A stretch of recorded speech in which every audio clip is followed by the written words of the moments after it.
الله أكبر الله أكبر. الحمد لله نحمده ونستعينه ونستغفره ونعوذ بالله من شرور أنفسنا ومن سيئات أعمالنا من يهده الله فلا مضل له ومن يضلل فلا هادي له وأشهد أن لا إله إلا الله وحده لا شريك له وأشهد أن محمدًا عبده ورسوله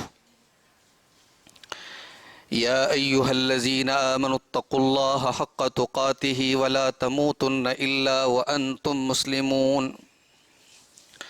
يا أيها الناس اتقوا ربكم الذي خلقكم من نفس واحدة وخلق منها زوجها وبث منهما رجالا كثيرا ونساء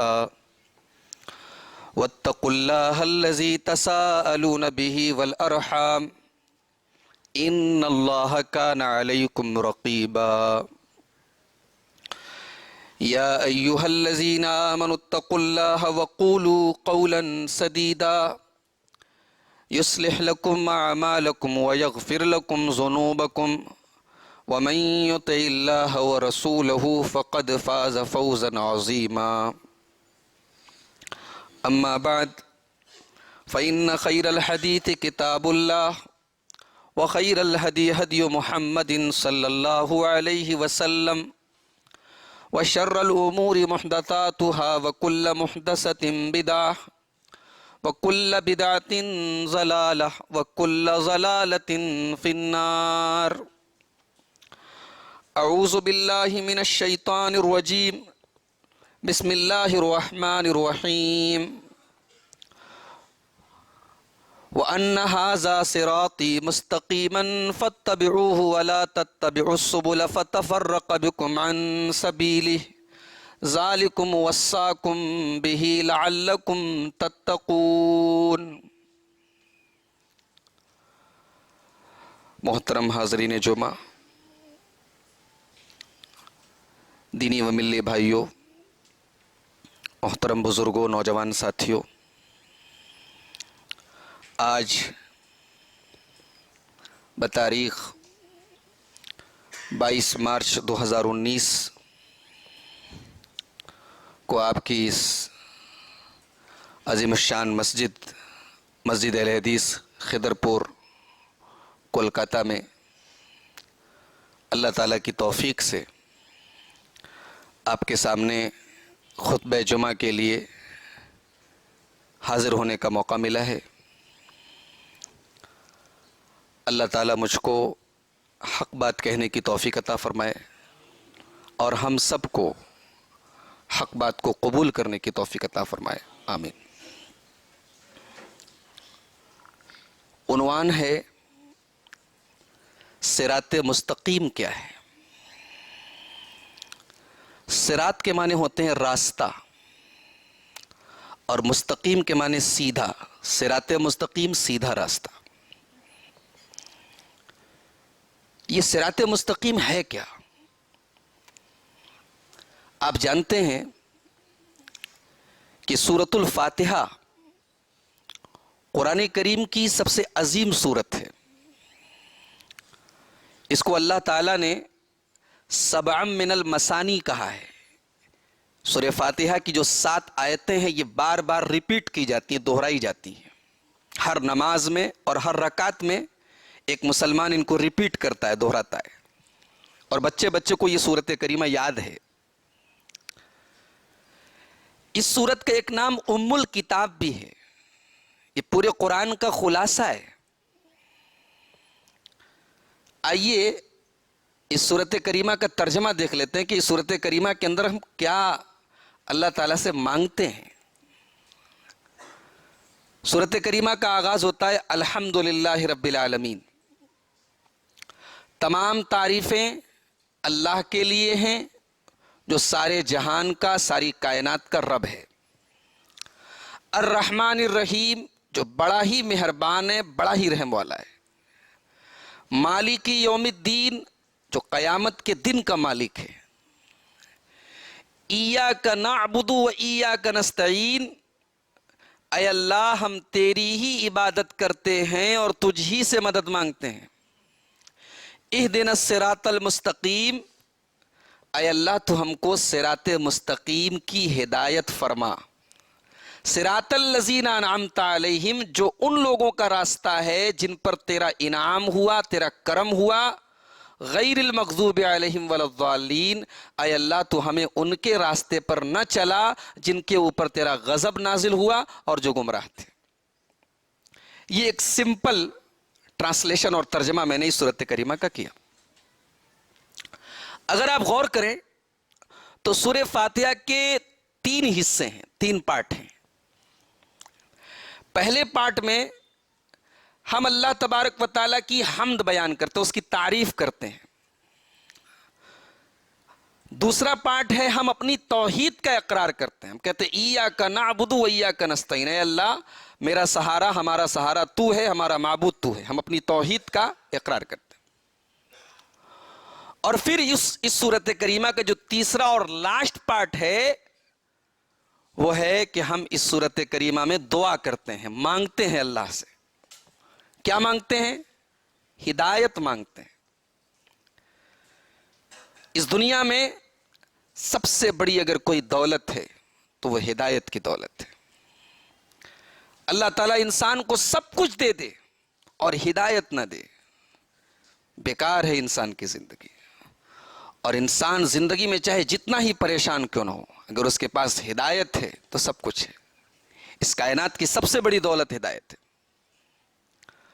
تو ہم نے سورہ فاتحہ جو قرآن کی سب سے عظیم سورت ہے، اس میں سب سے عظیم چیز ہم نے اللہ سے مانگی۔ کیا مانگا ہم نے؟ ہدایت مانگی۔ اب یہیں پر ایک بات سمجھ لیجئے کہ ہدایت کا 2 مطلب ہوتا ہے۔ ہدایت کی 2 میننگ ہوتی ہے۔ ہدایت کا ایک مطلب ہوتا ہے راستہ دکھانا، اور ایک مطلب ہوتا ہے راستہ چلانا۔ بھئی ایک ہوتا ہے ہم کو راستہ پتہ ہی نہیں ہے، کسی نے ہم کو گائیڈ کیا کہ تو کوئی یہ راستہ ادھر جاتا ہے، یہ خضر پورہ جاتا ہے، اس کو بھی عربی میں ہدایت کہتے ہیں، گائیڈنس کہتے ہیں۔ اور ایک ہوتا ہے کہ راستہ ہم کو پتہ ہے لیکن ہم راستے پہ چلنے کی طاقت نہیں رکھتے، ہم کمزور ہیں، تو راستے پہ کوئی چلا رہا ہے ہم کو، یہ بھی ہدایت ہے۔ تو ہدایت کا جب مطلب راستہ دکھانا ہو تو عربی میں اس کے ساتھ الا آتا ہے، اور ہدایت کا مطلب جب کسی کو راستہ چلانا ہو تو اس کے ساتھ لام آتا ہے۔ یہاں اگر ہدایت کا مطلب صرف راستہ دکھانا ہوتا تو اہدنا الصراط المستقیم نہ ہوتا، اہدنا الی الصراط المستقیم ہوتا۔ یہاں الا نہیں لایا گیا، یہاں لام نہیں لایا گیا، یہاں ڈائریکٹ اہدنا کے بعد الصراط المستقیم لایا گیا۔ عربی گرامر کے اعتبار سے یہاں ہدایت کا دونوں معنی ہے، یعنی ہم ترجمہ یہ بھی کر سکتے ہیں کہ اے اللہ تو ہم کو سیدھے راستے پر چلا، اور یہ ترجمہ بھی کر سکتے ہیں کہ اے اللہ تو ہم کو سیدھا راستہ دکھا۔ اچھا، آج تو موبائل کا دور ہے، ہم کسی نئی جگہ جاتے ہیں تو گوگل نیویگیشن اسٹارٹ کر لیتے ہیں، گوگل میپ اسٹارٹ کر لیتے ہیں کہ صاحب ہمیں فلاں جگہ جانا ہے، ہم نے گوگل میں ٹائپ کر دیا، گوگل ہم کو راستہ بتا رہا ہے۔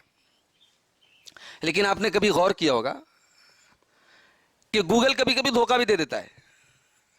گوگل یہ کہتا ہے کہ یہ راستہ ادھر سے شارٹ کٹ ہے، آپ چلے جاؤ، اور آپ نے نیویگیشن کے مطابق اپنی گاڑی اس راستے پہ ڈال دی، آگے چل کے پتہ چلا کہ راستہ بند ہے، وہاں برج بن رہا ہے۔ آپ شارٹ کٹ کے چکر میں تھے اور گوگل نے آپ کو بتایا کہ ادھر سے راستہ۔ ابھی 2 دن پہلے کی بات ہے، میں اپنے یہاں یو پی میں تھا، بنارس میں، تو مجھے سیوان جانا تھا، بہار میں ایک جگہ ہے سیوان۔ تو گوگل کے راستے پر ہم لوگ چل رہے تھے، اب وہ راستے میں ایک ندی تھی، اب گوگل ہم لوگوں کو ندی کی طرف لے کے جا رہا تھا، اور راستہ بتا رہا ہے کہ راستہ ہے، جبکہ وہاں ندی تھی، راستہ تھا ہی نہیں، پل بہت دور تھا وہاں سے۔ تو گوگل ہمیشہ صحیح نہیں ہوتا، اگر ہم کو یہ پتا ہے کہ یہ راستہ فلاں جگہ جاتا ہے تو سوال یہ پیدا ہوتا ہے کہ کیا اس راستے پر کوئی چلا ہے؟ جو چلا ہے، جس کو ایکسپیرینس ہے، وہ بتائے گا کہ راستہ صحیح ہے کہ نہیں۔ گوگل غلط راستہ بتا سکتا ہے، لیکن جو ابھی چل کے آیا وہ بتائے گا، برابر بتائے گا، صحیح بتائے گا کہ یہ راستہ کیسا ہے۔ جب ہم نے اللہ سے صراط مستقیم کا سوال کیا تو سوال پیدا ہوا کہ اے اللہ، یہ جو صراط مستقیم ہے کیا اس پر کوئی چلا ہے؟ اللہ نے جواب دیا، صراط الذین انعمت علیہم، میرے بندے جس صراط مستقیم کا تم مجھ سے سوال کر رہا ہے، جو صراط مستقیم تم مجھ سے مانگ رہا ہے، صراط الذین انعمت علیہم، میرے وہ بندے جو میرے سب سے بہترین بندے ہیں، جو میرے انعام یافتہ بندے ہیں، جو میرے سب سے اعلیٰ اور سب سے اونچے بندے ہیں، جن کا مقام سب سے اونچا ہے، میرے بندے، میرے وہ سارے کے سارے نیک بندے اسی صراط مستقیم پر چلتے رہے ہیں۔ صراط الذین انعمت علیہم، یہ ان لوگوں کا راستہ ہے جن پر اللہ کا انعام ہوا ہے۔ اللہ کا انعام کس پر ہوا ہے؟ سورہ فاتحہ کے اس ٹکڑے کی تفسیر سورہ نساء کی آیت نمبر 69 سے کر لیجئے۔ کون لوگ ہیں جن پر اللہ کا انعام ہوا؟ سورہ نساء کی آیت نمبر 69، اللہ فرماتا ہے وَمَن يُطِعِ اللَّهَ وَالرَّسُولَ فَأُولَئِكَ مَعَ الَّذِينَ أَنْعَمَ اللَّهُ عَلَيْهِم مِّنَ النَّبِيِّينَ وَالصِّدِّيقِينَ وَالشُّهَدَاءِ وَالصَّالِحِينَ وَحَسُنَ أُولَئِكَ رَفِيقًا۔ اللہ فرماتا ہے کہ 4 قسم کے لوگ ہیں جن کے اوپر ہمارا انعام ہوا ہے، جو ہمارے انعام یافتہ ہیں، جو انعمت علیہم کے اندر آتے ہیں۔ کون ہیں 4 لوگ؟ من النبیین، سب سے پہلی کیٹیگری اللہ کے نبیوں کی کیٹیگری ہے، نبیوں کی کیٹیگری ہے۔ ظاہر سی بات ہے کہ اللہ کے بندوں میں سب سے اونچا مقام اگر کسی کا ہے تو اللہ کے نبیوں کا ہے۔ والصدیقین، اور نبیوں کے بعد صدیق لوگ ہیں، سچے لوگ ہیں جن کو صدیق کہا جاتا ہے۔ والشہداء، اور اللہ کی راہ میں شہید ہونے والے شہداء ہیں۔ والصالحین، اور اللہ کے تمام نیک بندے ہیں۔ یہ 4 کیٹیگریز ہیں جو انعمت علیہم کے اندر آتے ہیں۔ تو گویا ہم اللہ سے یہ دعا کرتے ہیں کہ اللہ تو ہمیں نبیوں کے راستے پر چلا، تو ہمیں صدیقین کے راستے پر چلا، تو ہمیں شہداء کے راستے پر چلا، تو ہمیں نیک لوگوں کے راستے پر چلا۔ اس کے بعد ہم اللہ سے یہ بھی کہتے ہیں کہ اس راستے سے ہٹانے والے، اس راستے سے بھٹکنے والے جو لوگ ہیں، جن کو ٹھوکر کٹ کے چکر میں کہیں اور نکل گئے، اے اللہ ہمارے ساتھ ایسا نہ ہو۔ اس لیے ہم اپنی دعا کو کمپلیٹ کرتے ہوئے کہتے ہیں غیر المغضوب علیہم ولا الضالین، اے اللہ تو ہمیں ان کے راستے پر نہ چلا جن کے اوپر تیرا غضب نازل ہوا۔ کس کے اوپر اللہ کا غضب نازل ہوا؟ یہودیوں کے اوپر۔ ولا الضالین، اور اے اللہ ہمیں گمراہوں کے راستے پر نہ چلا۔ گمراہ کون لوگ ہیں؟ عیسائی، نصرانی۔ اچھا، یہودیوں کے اوپر اللہ کا غضب کیوں نازل ہوا اور عیسائی گمراہ کیوں ہوئے؟ ایک موٹی سی بات اپنے دماغ میں بٹھا لیجئے۔ یہودیوں کے پاس علم تھا، عمل نہیں تھا۔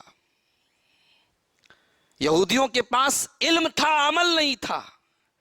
عیسائیوں کے پاس عمل تھا، علم صحیح نہیں تھا۔ صراط مستقیم کیا ہے کہ علم بھی ہو اور عمل بھی ہو اور علم صحیح ہو۔ اگر علم ہے اور عمل نہیں ہے تو غضب اللہ کا نازل ہوتا ہے، جیسے یہودیوں کے اوپر نازل ہوا۔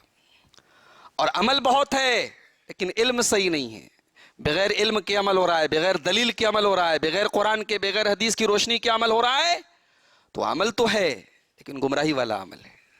تو غیر المغضوب علیہم ولا الضالین، اے اللہ تو ہمیں ان کے راستے پر نہ چلا جن کے اوپر تیرا غضب نازل ہوا اور جو گمراہ ہو گئے۔ تو سورہ فاتحہ کے اندر ہم اللہ سے صراط مستقیم پر چلنے کی دعا مانگتے ہیں۔ اچھا، ایک بندے کی کامیابی کیا ہے؟ بندے کی سب سے بڑی کامیابی یہ کہ وہ اللہ کو پالے اور رسول کو پالے۔ ہمیں اللہ مل جائے اور رسول مل جائے، اس سے بڑی کامیابی کیا ہے؟ اللہ کو پانے کے لیے بھی صراط مستقیم ضروری ہے اور رسول کو پانے کے لیے بھی صراط مستقیم ضروری ہے۔ اللہ کہاں ملے گا؟ صراط مستقیم پر ملے گا۔ اللہ فرماتا ہے سورہ ہود کے اندر، ان ربی علی صراط مستقیم، حضرت ہود علیہ السلام اپنی قوم کو سمجھا رہے ہیں، نصیحت کر رہے ہیں، تقریر کر رہے ہیں اور کہہ رہے ہیں ان ربی علی صراط مستقیم، میری قوم کے لوگوں، تم اگر اللہ کو پانا چاہتے ہو، تم اللہ کو پانا چاہتے ہو، تم اللہ کا قرب پانا چاہتے ہو، ان ربی علی صراط مستقیم، تو اللہ میرا رب تم کو صراط مستقیم پر ملے گا۔ تو اللہ کو پانا ہے تو صراط مستقیم ضروری ہے، اور رسول بھی ہم کو صراط مستقیم پر ہی ملیں گے۔ یاسین والقرآن الحکیم انک لمن المرسلین علی صراط مستقیم، اے میرے نبی آپ رسولوں میں سے ہیں، علی صراط مستقیم، اور آپ صراط مستقیم پر ہیں۔ تو صراط مستقیم پر جب ہم چلیں گے تبھی اللہ ملے گا، تبھی رسول ملے گا۔ اچھا، صراط مستقیم کی بنیاد کیا ہے؟ صراط مستقیم کا پلر کیا ہے؟ کس چیز کے اوپر صراط مستقیم کی عمارت کھڑی ہے؟ تو یاد رکھیے، یہ بات نوٹ کر لیجئے کہ صراط مستقیم کی بنیاد دو چیزیں ہیں۔ پہلی چیز اللہ کی توحید، اور دوسری چیز رسول اکرم کی اطاعت، یا اس کو ہم ایسے بھی کہہ سکتے ہیں لا الہ الا اللہ محمد رسول اللہ۔ جو ہمارا کلمہ ہے یہی صراط مستقیم کی بنیاد ہے۔ عبادت صرف اللہ کی اور اطاعت صرف اللہ اور اس کے رسول کی، یا ایسے بھی کہہ سکتے ہیں کہ عبادت صرف اللہ کی اور عبادت کا طریقہ صرف رسول کا۔ یہ دو بنیادیں ہیں صراط مستقیم کی۔ اسی لیے اللہ قرآن میں کہتا ہے سورہ یاسین کے اندر وَأَنِ اعْبُدُونِی، میری عبادت کرو، صرف میری عبادت کرو، ھذا صراط مستقیم، یہی سیدھا راستہ ہے۔ اور اسی لیے اللہ تعالیٰ سورہ نساء کی آیت نمبر 69 میں کہتا ہے وَمَن يُطِعِ اللَّهَ وَالرَّسُولَ فَأُولَٰئِكَ مَعَ الَّذِينَ أَنْعَمَ اللَّهُ عَلَيْهِمْ، جو اللہ کی اور رسول کی اطاعت کرتا ہے وہی انعمت علیہم کے ساتھ ہوتا ہے، وہی صراط مستقیم پر ہوتا ہے۔ تو پتہ یہ چلا کہ صراط مستقیم کی بنیاد دو چیزیں ہیں، ایک اللہ کی عبادت اور اس کی توحید، اور دوسرے رسول اکرم صلی اللہ علیہ وسلم کی اطاعت۔ اب ایک سوال یہ پیدا ہوا کہ صراط مستقیم پر اللہ تعالیٰ سب کو چلاتا ہے یا کچھ خاص بندوں کو چلاتا ہے؟ صراط مستقیم کی رہنمائی اللہ تعالیٰ سب کو کرتا ہے، سب کو اس کی توفیق ملتی ہے، یا اللہ کے اسپیشل بندوں کو ملتی ہے؟ اللہ نے جواب دیا سب کو نہیں ملتی ہے۔ اس کے لیے عقیدہ مضبوط ہونا چاہیے، توحید مضبوط ہونی چاہیے۔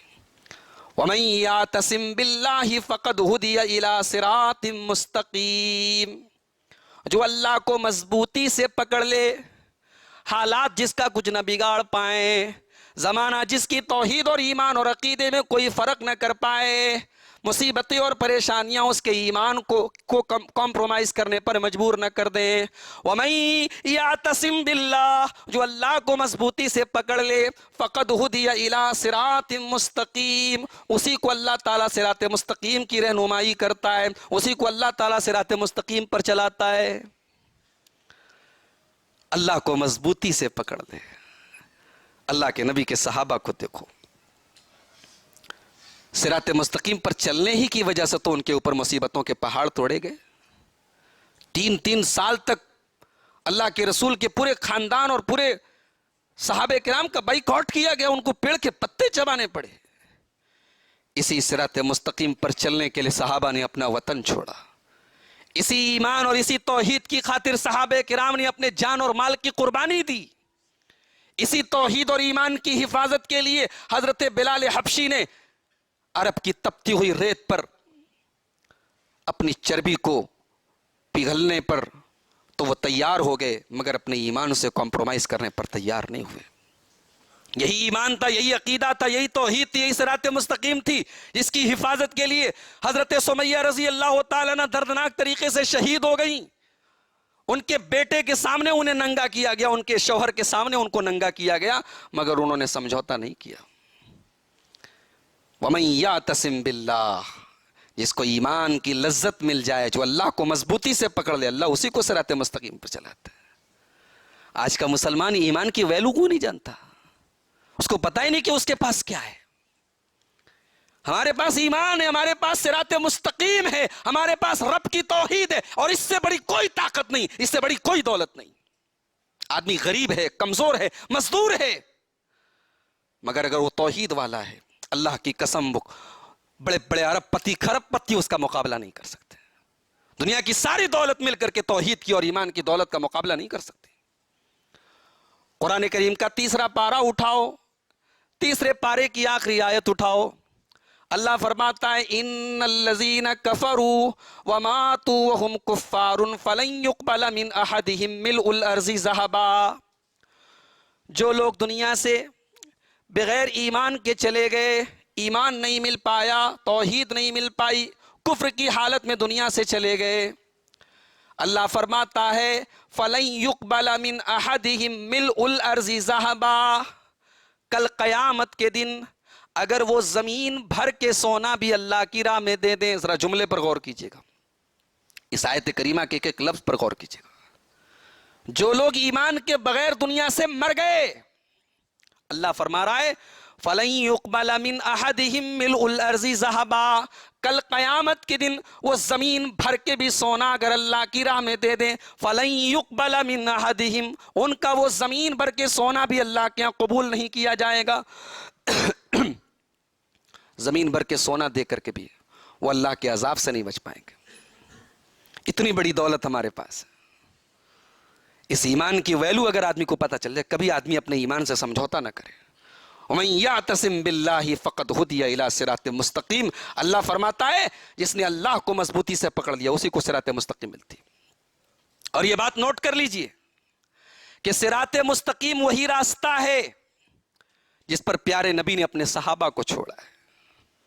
اور وہ راستہ کیسا ہے؟ آئیے ذرا پیارے نبی کے الفاظ میں سنتے ہیں.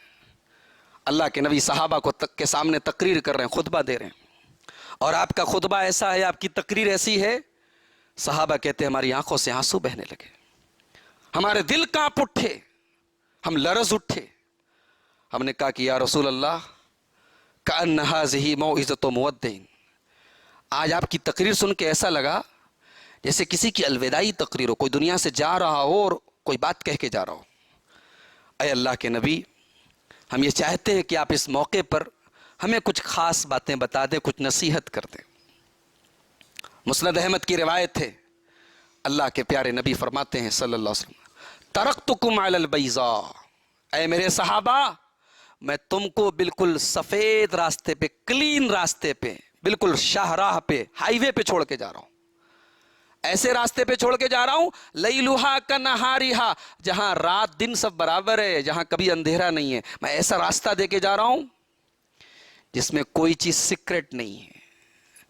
ہم تم کیسی شریعت دے کے جا رہے ہیں جس شریعت کا ہر پہلو بالکل واضح اور کلیئر ہے، جس پر عمل کرنے میں زندگی کے کسی پہلو میں تم کو تکلیف نہیں ہوگی. لیلھا کنہارھا، جس کا رات اور دن برابر ہے. لا یزیغ عنہا بعدی الا ہالک، اور اس راستے سے جو ہٹے گا وہ ہلاک ہو جائے گا. تو صراط مستقیم وہی راستہ ہے جس پر اللہ کے نبی نے اپنے صحابہ کو چھوڑا ہے. اور اسی صراط مستقیم کو جو پکڑے گا، جو اس پر چلے گا، وہی نجات پائے گا. بڑی مشہور حدیث ہے، امام ترمذی رحمۃ اللہ علیہ کتاب الایمان کے اندر حدیث لائے ہیں. حدیث کے راوی حضرت عبداللہ بن عمرو بن عاص رضی اللہ تعالیٰ عنہ. اللہ کے پیارے نبی صلی اللہ علیہ وسلم فرماتے ہیں لَيَأْتِيَنَّ عَلَىٰ أُمَّتِي مَا أَتَىٰ عَلَىٰ بَنِي إِسْرَائِيلَ حَذْوَ النَّعْلِ بِالنَّعْلِ. میری امت کے اوپر بھی وہ تمام حالات آئیں گے جو بنی اسرائیل کے اوپر آئے.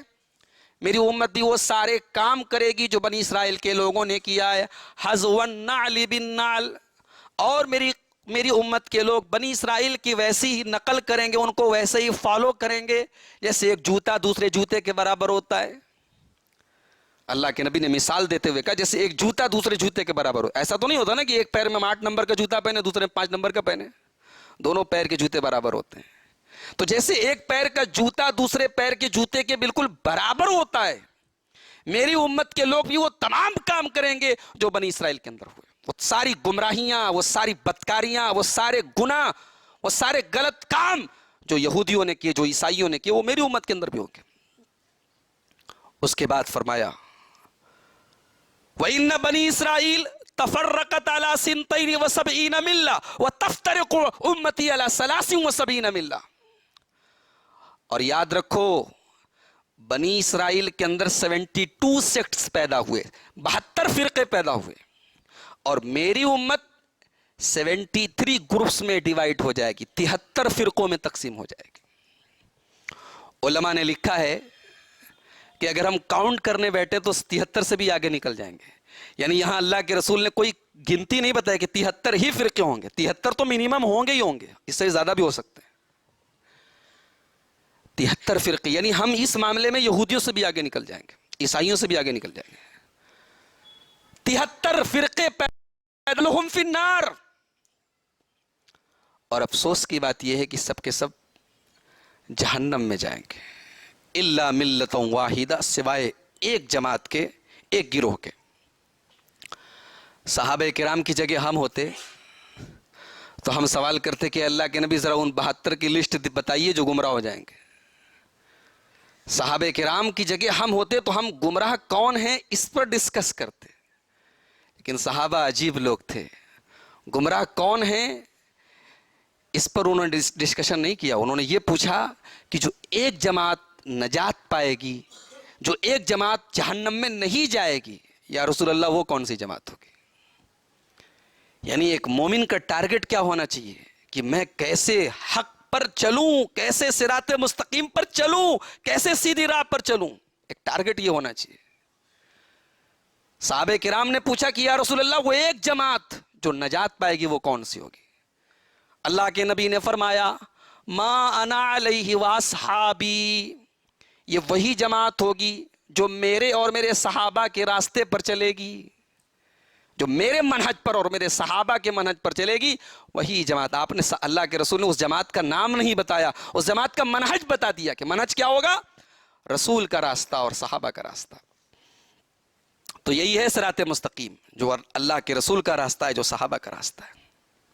اور یہیں پر ایک نقطہ یاد کر لیجئے، ایک پوائنٹ یاد کر لیجئے، جب ہم یہ کہتے ہیں کہ شریعت 2 چیزوں کا نام ہے، اللہ کی اطاعت، رسول کی اطاعت، تو ہم ساتھ میں ایک جملہ اور بڑھاتے ہیں، اور یہ بڑھانا ضروری ہے کہ رسول کی اطاعت ویسے کی جائے، رسول کو ویسے مانا جائے جیسے صحابہ نے مانا۔ یہ شرط اور یہ کنڈیشن لگانا اس لیے ضروری ہے کہ صرف رسول کو مان لینا کافی نہیں ہے، ہمیں رسول کو ویسے ماننا ہے جیسے صحابہ نے مانا ہے۔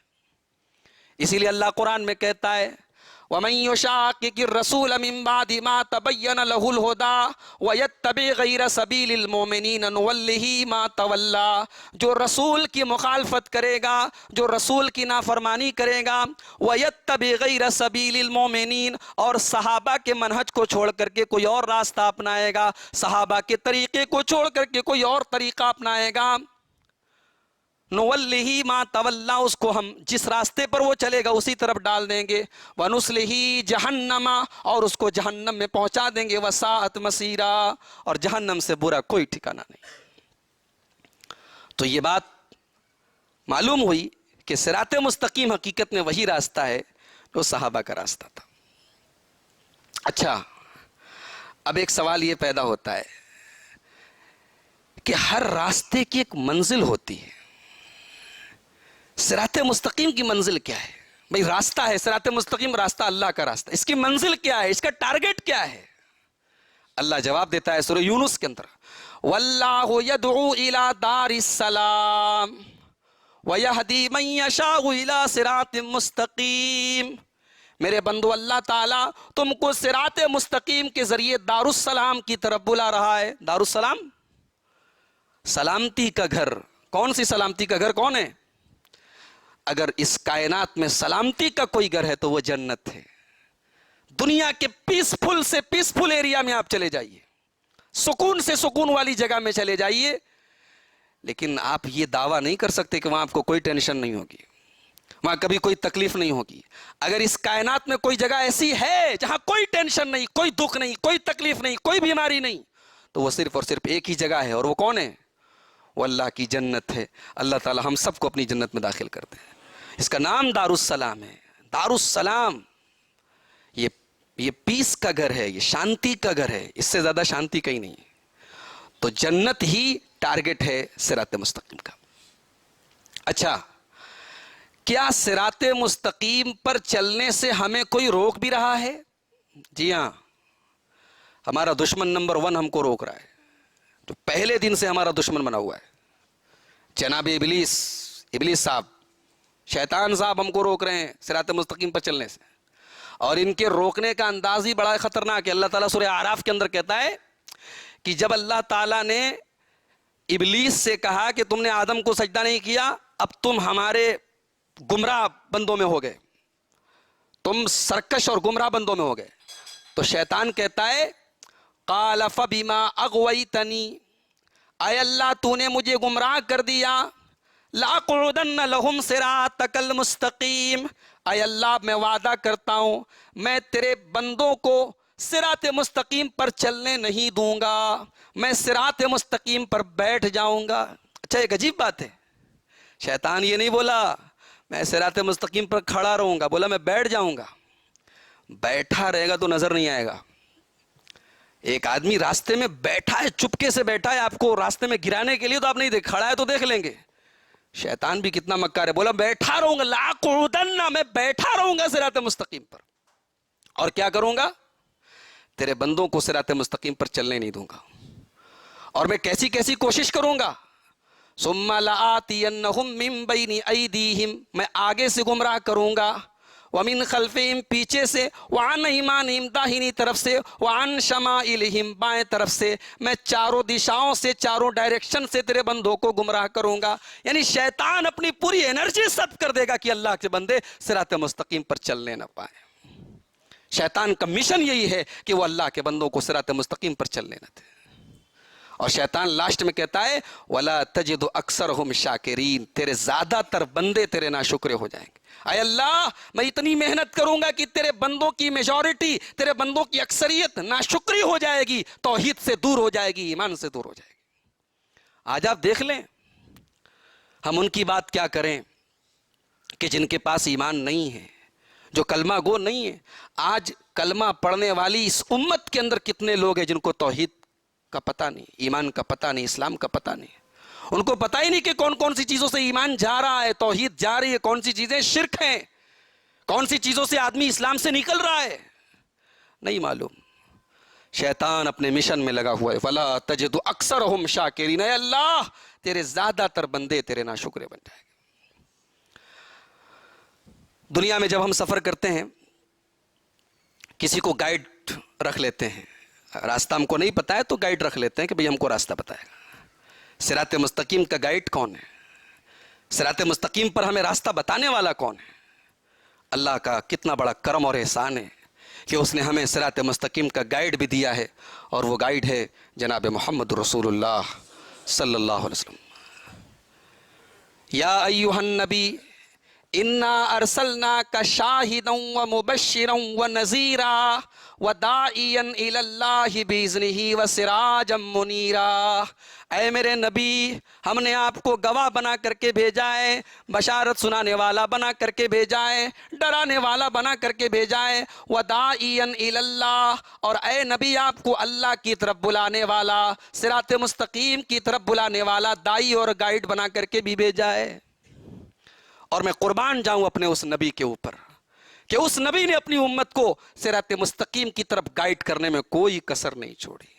اللہ کے نبی فرماتے ہیں، بخاری کی روایت ہے، او لوگو میری مثال اور تمہاری مثال تو اس آدمی کی طرح ہے، استوقد نارا، جو آگ جلاتا ہے، آگ جلاتا ہے، اور جیسے ہی وہ آگ جلاتا ہے آگ روشن ہو جاتی ہے، جعل الفراش وہذہ الدواب یقتحمن فیہا، آگ کے جلتے ہی، آگ کے روشن ہوتے ہی جو پتنگے ہوتے ہیں، جو پروانے ہوتے ہیں، وہ فوراً آگ میں کودنے لگتے ہیں، آگ میں جانے لگتے ہیں۔ وہ آدمی روکنے کی کوشش کرتا ہے مگر پتنگے ماننے والے کہاں ہیں، پروانے ماننے والے کہاں ہیں، وہ بار بار اس آگ میں کودتے جاتے ہیں، مرتے جاتے ہیں۔ اللہ کے نبی فرماتے ہیں اللہ نے مجھے بھی تم کو جہنم کی آگ سے روکنے کے لیے بھیجا ہے، اور میں تمہاری کمر پکڑ پکڑ کے، تمہارے کندھے پکڑ پکڑ کے تمہیں جہنم کی آگ سے بچانے کی کوشش کر رہا ہوں۔ ہمارے نبی صراط مستقیم پر ہمارے گائیڈ اور رہنما ہے۔ اچھا صراط مستقیم ایک ہی راستہ ہے یا کئی راستے ہیں؟ کچھ لوگ کہتے ہیں نا سب صحیح ہے، سب صحیح، راستے الگ ہے منزل ایک ہے، یہ بکواس ہے، بکواس ہے۔ یہ منزل بھی ایک ہے اور راستہ بھی ایک ہے، راستے نہیں ہے، راستہ ہے، ایک راستہ ہے۔ حق کا راستہ صراط مستقیم ایک ہے, کئی نہیں ہو سکتے. اللہ فرماتا ہے سورہ انعام کی آیت نمبر 133 133 کے اندر, وَأَنَّ هَذَا صِرَاطِي مُسْتَقِيمًا, یہی میرا راستہ ہے جو سیدھا ہے, فَاتَّبِعُوهُ, اسی پر چلو, وَلَا تَتَّبِعُوا السُّبُلَ, ادھر ادھر مت چلو. صراط مستقیم کا کوئی شارٹ کٹ نہیں ہے, صراط مستقیم کا کوئی شارٹ کٹ نہیں ہے, کوئی اور راستہ نہیں, ایک ہی راستہ ہے جو اللہ نے اپنے نبی کے ذریعے ہمیں اور آپ کو دیا ہے. ایک ہی راستہ, کئی راستے نہیں ہیں. حضرت جابر بن عبداللہ رضی اللہ تعالیٰ عنہ کہتے ہیں, ابن ماجہ کی روایت ہے, امام ابن ماجہ رحمۃ اللہ علیہ اپنی کتاب کے مقدمہ میں یہ روایت لائے ہیں, ابن ماجہ کے اندر حدیث نمبر 11 ہے. حضرت جابر کہتے ہیں کہ ہم لوگ اللہ کے نبی صلی اللہ علیہ وسلم کے پاس بیٹھے تھے, اللہ کے نبی نے ایک لائن کھینچی, فخط خطن, ایک لائن کھینچی, وخط خطین عن یمینہ وخط خطین عن یسارہ, اور آپ نے 2 لائن اور کھینچی دائیں طرف اور 2 لائن اور کھینچی بائیں طرف, اور آپ نے اپنا ہاتھ بیچ والی لائن پر رکھ کر کے کہا, ھذا سبیل اللہ, یہ اللہ کا راستہ ہے, یہ اللہ کا راستہ ہے. اور اس کے بعد آپ نے قرآن کی یہی آیت پڑھی, سورہ انعام کی آیت نمبر 133, وَأَنَّ هَذَا صِرَاطِي مُسْتَقِيمًا فَاتَّبِعُوهُ, میرے بندو یہی میرا راستہ ہے جو سیدھا ہے, اسی کی پیروی کرو, کسی اور راستے کی مت کرو. اچھا, دنیا میں جب ہم کسی راستے پر چلتے ہیں, آج کل تو انٹرنیٹ کا دور ہے, جو آدمی کبھی کلکتہ نہیں گیا تو وہ انٹرنیٹ پہ چیک کرتا ہے کہ کلکتہ کون لوگ گئے ہیں. تو اب انٹرنیٹ پہ لوگ اپنے ایکسپیرینس شیئر کرتے ہیں نا, لوگ بتاتے ہیں میں کلکتہ گیا, کلکتہ میں یہ گھومنے کی جگہ ہیں, میٹرو پر ایسے جائیں گے, ایئرپورٹ ایسے پہنچیں گے, اسٹیشن ایسے, وہ لوگ اپنے اپنے ایکسپیرینس شیئر کرتے ہیں. صراط مستقیم پر چلنے کے لیے ہمارے لیے نمونہ کون لوگ ہیں, ہمارے لیے آئیڈیل کون لوگ ہیں؟ اللہ نے فرمایا قرآن کریم کے اندر, اولئک الذین ھدی اللہ, اپنے نبیوں کا ذکر کر کے کہا, اولئک الذین ھدی اللہ, یہ میرے نبی لوگ ہیں, یہ میرے رسول ہیں, یہ میرے پیغمبر ہیں, یہ اللہ کے طرف سے صراط مستقیم کی ہدایت ان کو ملی ہے, فبہداہ مقتدی, ان کو اپنا آئیڈیل بنا لو, یہ تمہارے آئیڈیل ہیں. تو صراط مستقیم کے آئیڈیل کون ہیں؟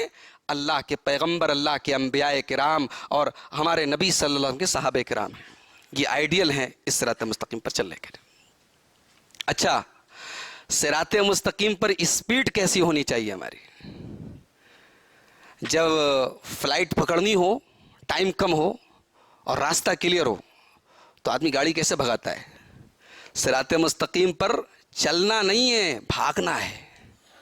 چلنا نہیں ہے, اسپیڈ زیادہ ہونی چاہیے, بھاگنا ہے. اللہ فرماتا ہے فَفِرُّوا إِلَى اللَّهِ, اللہ کی طرف بھاگو, اللہ کی طرف چلنا نہیں, اللہ کی طرف بھاگنا ہے. صراط مستقیم پر بھاگنا ہے. کیوں؟ کیونکہ بڑے خطرے ہیں اس راستے پر, شیطان اپنا الگ لگا ہوا ہے, پھر انسان کا نفس الگ اس کو ڈسٹرب کر رہا ہے.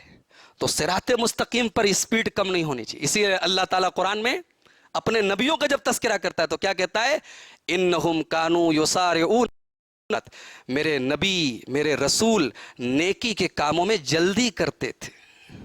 آج آدمی دنیا کے کاموں میں جلدی کرتا ہے, جہاں مسئلہ دین کا آ جائے انسان کی رفتار دھیری پڑ جاتی ہے. جہاں مسئلہ اللہ کے لیے کچھ کرنے کا آ جائے, آخرت کے لیے کچھ کرنے کا مسئلہ آ جائے, آدمی کی اسپیڈ سلو ہو جاتی ہے, جبکہ ایسا نہیں ہونا چاہیے. دیکھو ایک بات بتاؤں, اللہ نے 29ویں پارے میں جب روزی روٹی کا ذکر آیا تو اللہ نے کہا کہ زمین میں چلو, فَامْشُوا فِي مَنَاكِبِهَا, زمین میں چلو. جب روزی روٹی کا مسئلہ آیا تو کہا کہ چلو, اور جب عبادت کا مسئلہ آیا تو کہا کہ دوڑو. فَإِذَا یا ایھا الذین آمنوا اذا نودی للصلاۃ من یوم الجمعۃ فاسعوا الی ذکر اللہ, جب جمعہ کے دن جمعہ کی اذان ہو جائے تو اللہ کے ذکر کی طرف دوڑو. دیکھیے وہاں کہا چلو اور یہاں کہا دوڑو. اور جب اللہ کا معاملہ آیا تو کہا کہ فَفِرُّوا إِلَى اللَّهِ, اللہ کی طرف بھاگو. اور جب جنت کا معاملہ آیا تو اللہ نے کہا وَسَارِعُوا إِلَى مَغْفِرَةٍ مِّن رَبِّكُمْ, جنت کو پانے کے لیے کمپٹیشن کرو, مقابلہ کرو, آگے بڑھو, ایک دوسرے سے سبقت کرو. تو صراط مستقیم پر اسپیڈ سلو نہیں ہونی چاہیے, اسپیڈ زیادہ ہونی چاہیے, جیسے صحابہ کرام کی تھی. صحابہ کرام ہماری طرح سست نہیں تھے دین کے معاملے میں, ایکٹیو تھے, چست تھے. وہ موقع کی تلاش میں رہتے تھے کب ہم کو اپنے دین کی خدمت کرنے کا موقع ملے. غزوہ تبوک کا موقع ہے, اللہ کے نبی صحابہ سے اپیل کرتے ہیں کہ اے میرے صحابہ, اس جنگ میں, اس لڑائی میں ہمارے پاس وسائل نہیں ہیں, سامان نہیں ہے, مدد کی ضرورت ہے, تم مدد کرو, میں جنت کی ضمانت دیتا ہوں. صحابہ کرام نے اپنی اپنی حیثیت اور طاقت کے مطابق اللہ کے پیارے نبی کے پاس لا کے اپنا اپنا تعاون پیش کرنا شروع کیا. کچھ صحابہ غریب تھے، لیبر کلاس سے ان کا تعلق تھا، مزدور تھے. وہ بیچارے ایک مٹھی آدھا مٹھی جو لے کر کے آ رہے ہیں. غریب ہیں، کچھ نہیں ان کے پاس، ان کے گھر میں ایک مٹھی جو ہے، جو لا کے لے کے آ رہے ہیں. منافقین دیکھ رہے ہیں، منافقین مذاق اڑا رہے، دیکھو صاحب یہ ایک مٹھی جو کے ذریعے اسلام کی مدد کرنے آئے ہیں. لیکن اللہ کے پیارے نبی صلی اللہ علیہ وسلم ان صحابہ کرام کی حوصلہ افزائی کرتے ہیں کہ کم سے کم یہ غریب ہیں لیکن ان کے پاس دل تو ہے، ان کے پاس جذبہ تو ہے. وہ رو رہے ہیں، ان کی آنکھوں میں آنسو بہ رہے ان غریب صحابہ کرام کے پاس. کیا کاش ہمارے پاس بھی پیسہ ہوتا، دولت ہوتی، ہم بھی اللہ کی راہ میں دیتے. حضرت عمر فاروق رضی اللہ تعالیٰ عنہ اپنے گھر آئے، گھر کا سارا مال اکٹھا کیا اور سارے مال کو، سارے سامان کو دو حصوں میں ڈیوائیڈ کیا.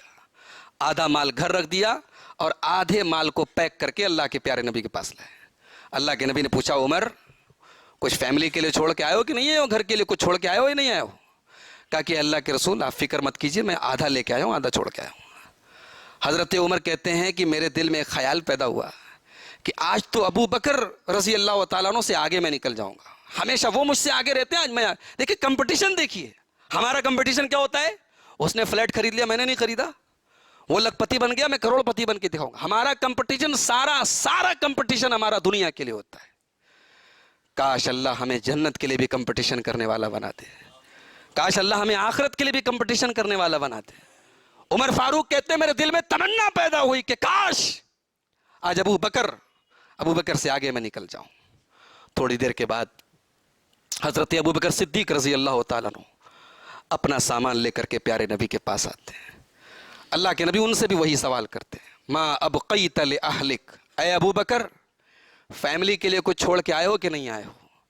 حضرت ابو بکر جواب دیتے ہیں، ابقیت لہم اللہ ورسولہ، اے اللہ کے نبی آج اسلام کو میری ضرورت ہے، میری فیملی کی مدد تو اللہ بھی کرے گا، اللہ کافی ہے میری فیملی کے لیے. اے اللہ کے نبی میں گھر میں جھاڑو لگا کے آیا ہوں، سارا مال آپ کے پاس لے کے آیا ہوں اور گھر والوں کو اللہ کے سہارے چھوڑ کے آیا ہوں. عمر فاروق رونے لگے، آنکھوں میں آنسو آ گئے اور کہنے لگے مجھے یقین ہو گیا کہ میں کبھی نیکی کے معاملے میں کبھی ابو بکر سے آگے نہیں نکل سکتا. صراط مستقیم پر چلنے کے لیے یہ کمپٹیشن کا جذبہ میرے پیارے ساتھیوں ہمارے اندر ہونا چاہیے. اور ایک آخری پوائنٹ بیان کر کے بات ختم کروں گا کہ صراط مستقیم کے اس راستے پہ بریکرز کیا ہیں، ہماری سپیڈ کو سلو کرنے والی یا ہمیں اس راستے سے روکنے والی کون سی چیزیں ہیں. تو چیزیں بہت ساری ہیں، میں 5 چھوٹی چھوٹی چیزیں آپ کے سامنے بیان کرتا ہوں. صراط مستقیم پر چلنے سے روکنے والی سب سے پہلی چیز ہوتی ہے جہالت، نالج کا نہ ہونا. جب انسان کو پتہ ہی نہیں کہ توحید کیا ہے تو وہ کیسے اس کو احساس ہوگا کہ ہم شرک کر رہے ہیں. اس کو پتہ ہی جب نہیں، رسول کے بارے میں، اللہ کے بارے میں صحیح نالج ہی نہیں ہے تو صراط مستقیم پر چلے گا کیسے؟ تو جہالت پہلا بریکر ہے اس راستے کا، صراط مستقیم کے راستے کا. جہالت دور کرو، علم حاصل کرو. اور وہ علم کہاں ملے گا؟ وہ رب کے قرآن میں ملے گا، وہ جناب محمد رسول اللہ صلی اللہ علیہ وسلم کی حدیثوں میں ملے گا. تو یہ پہلا بریکر ہے. دوسرا بریکر جو صراط مستقیم کے راستے میں ہے وہ ہے تعصب. نہیں صاحب بات تو آپ کی صحیح ہے لیکن ہم باپ دادا کا طریقہ نہیں چھوڑیں گے. ہم سماج کے اور اپنے باپ دادا کے بنائے ہوئے اصولوں کو نہیں چھوڑیں گے. کائے کا سماج، کیسا سماج بنانے والے ہم ہیں، سماج بگاڑنے والے ہم ہیں. اب باپ دادا کا طریقہ اگر ہمیشہ صحیح ہوتا تو ابراہیم علیہ السلام کبھی اپنے باپ سے اختلاف نہ کرتے. قرآن ہمیں ایک اصول دیتا ہے. قرآن کہتا ہے وَإِذَا قِيلَ لَهُمْ تَعَالَوْا إِلَىٰ مَا أَنزَلَ اللَّهُ وَإِلَى الرَّسُولِ قَالُوا حَسْبُنَا مَا وَجَدْنَا عَلَيْهِ آبَانَا. جب ان سے کہا جاتا ہے کہ آؤ اللہ اور اس کے رسول کی طرف تو کہتے ہیں نہیں صاحب ہم وہی کریں گے جو ہم نے باپ دادا کو کرتے ہوئے دیکھا. تو اس کو کہتے ہیں تعصب، ہٹ دھرمی. یہ بہت بڑی رکاوٹ ہے حق کے راستے میں. اور تیسری رکاوٹ صراط مستقیم پر چلنے میں تکبر. کسی کو اپنی تعداد کا غرور ہے، کسی کو اپنے جبے قبے کا غرور ہے، کسی کو اپنے شان و شوکت کا غرور ہے. یہ سارا غرور ایک دن خاک میں مل جائے گا. الکبر بطر الحق، وہ تکبر جو انسان کو حق اور سچی بات کو قبول کرنے سے، ایکسپٹ کرنے سے روک دے، وہ تکبر اللہ کو بہت ناپسند ہے. وہ جہنم میں لے کے جانے والا ہے وہ تکبر. تو تکبر یہ تیسری چیز ہے. اور چوتھی چیز علماء سو، وہ وہ علماء جیسے علماء یہود و نصارہ کے اندر پیدا ہوئے، جن کا کام تھا امت کو صراط مستقیم سے روکنا. اللہ تعالیٰ کہتا نا سورہ توبہ کے اندر، ان کثیرا من الاحبار والرہبان لیاکلون اموال الناس بالباطل. یہود و نصارہ کے بہت سارے علماء ہیں جو ان کا مال حرام طریقے سے کھاتے، حرام خور ہیں. وَيَصُدُّونَ عَن سَبِيلِ اللَّهِ، اور بندوں کو، اللہ کے بندوں کو صراط مستقیم سے روکتے ہیں. وہی کام آج اس امت کے بھی علماء سو کر رہے ہیں. اس امت کے برے علماء جو اپنے پیٹ کی دکانوں کو چلانے کے لیے لوگوں کو حق راستے سے، حق بات سے منع کرتے ہیں. تو یہ چوتھی رکاوٹ ہے صراط مستقیم پر چلنے کے لیے. اور پانچویں رکاوٹ کیا ہے؟ انسان کے دل میں جب کجی پیدا ہو جائے، انسان کا جب دل ٹیڑھا ہو جائے، انسان کا دل جب خراب ہو جائے، تو پھر وہ حق بات کو قبول نہیں کرتا ہے. اسی لیے اللہ قرآن میں کہتا ہے وَأَمَّا الَّذِينَ فِي قُلُوبِهِمْ زَيْغٌ فَيَتَّبِعُونَ مَا تَشَابَهَ مِنْهُ. جس کا دل ٹیڑھا ہو جائے، جس کے دل میں کجی آ جائے، وہ پھر حق بات کو قبول نہیں کرتا ہے. اللہ تعالی ہم سب کے دل کی حفاظت فرمائے. اس لیے ہم کو ایک دعا کرتے رہنا چاہیے. پیارے نبی ایک دعا کرتے تھے، یہ دعا یاد کر لو. اللہم ثبت قلبی علی دینک، اللہم ثبت قلبی علی دینک. اے اللہ میرے دل کو اپنے دین پر جما دے. یہ دعا پیارے نبی صلی اللہ علیہ وسلم کرتے تھے، یہ دعا ہم کو کرتے رہنا چاہیے. تو صراط مستقیم کیا ہے، اس موضوع پر یہ چند اہم باتیں تھی. اللہ تعالی ہم سب کو صراط مستقیم پر چلنے کی توفیق نصیب فرمائے. اللہ تعالی اس راستے کی رکاوٹوں سے ہم سب کو نپٹنے کی توفیق عطا فرمائے. اللہ تعالی ساری امت کو، سارے لوگوں کو اس منہج کو، اس راستے کو جو اللہ کا راستہ ہے، جو رسول کا راستہ ہے، جو صحابہ کا راستہ ہے، اللہ تعالی اس راستے پر سب کو چلنے کی توفیق نصیب فرمائے. ایک ہفتہ ہو گئے نیوزی لینڈ کے اندر جو دردناک حادثہ ہوا تھا، ابھی اس کی یادیں ذہن میں باقی ہیں، اس کا غم، اس کی تکلیف باقی ہے. اللہ تعالیٰ وہ تمام لوگ جو اس حادثے میں قتل ہوئے، اللہ تعالیٰ ان کی مغفرت فرمائے، ان کے گھر والوں کو صبر عطا فرمائے. اللہ تعالیٰ ہمارے جان و مال کی حفاظت فرمائے. جو بیمار ہیں اللہ سب کو شفا عطا فرمائے. جو کاروبار کو لے کر کے، روزی روٹی کو لے کر کے پریشان ہیں، اللہ ان کی روزی روٹی میں برکت نصیب فرمائے. اللہ سب کو حلال روزی کی توفیق دے. اللہ ہمارے ملک کی حفاظت کرے. اللہ ہمارے ملک کے ماحول کی، یہاں کے امن اور چین کی حفاظت کرے. اللہ سب کو مل جل کر رہنے کی توفیق عطا فرمائے. جب تک دنیا میں زندہ رکھے، اسلام پر زندہ رکھے اور خاتمہ ایمان پر ہو. آمین. وآخر دعوانا الحمدللہ رب العالمین.